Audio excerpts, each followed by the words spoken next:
Day 26 of helping you spot useful items in a thrift store. Practicing your ability to see things differently than their intended use will come in handy. This set of vintage wooden rods and knobs for $1.99 is intended to help you create a handmade purse. I have this 1970 calendar tea towel and I'd like to hang it up in the kitchen. I'm thinking I can use these wooden rods and knobs to help me do that. I really love the design on the packaging. It doesn't have a year on it, but it's giving off 1970s vibes.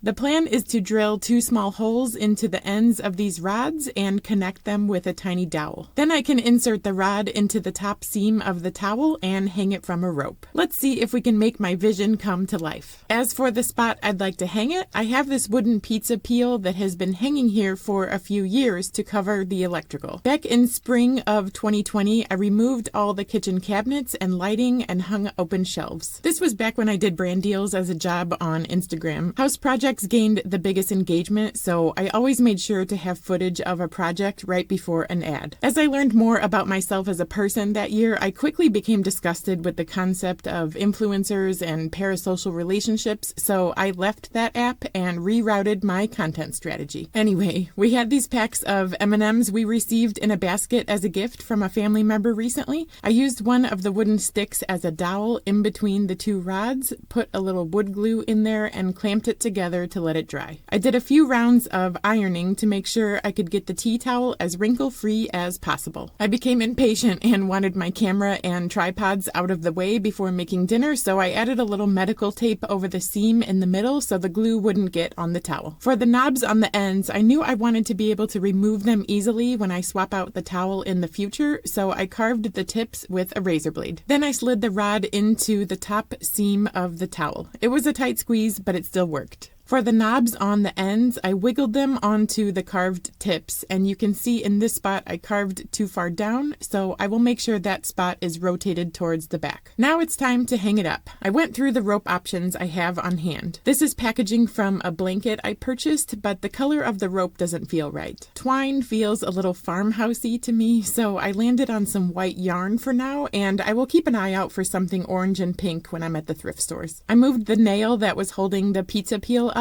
and the towel will cover everything for now. All done, and I love it. Eventually, I'd like to use the electrical connections to install new lighting in the kitchen, but it's not a priority right now. Even though the pattern on the towel is a little faded, I love the floral design, and the 1970 calendar matches up with the 2026 calendar. I sold a lot of these tea towels back when I sold vintage wares. I used to love figuring out which ones matched up with upcoming years and including a little note along with the price tag. I opened the windows while making dinner and loved the ambiance of the bamboo wind chimes while the tea towel swayed in the wind. Come back next time for day 27 of helping you spot useful items in a thrift store.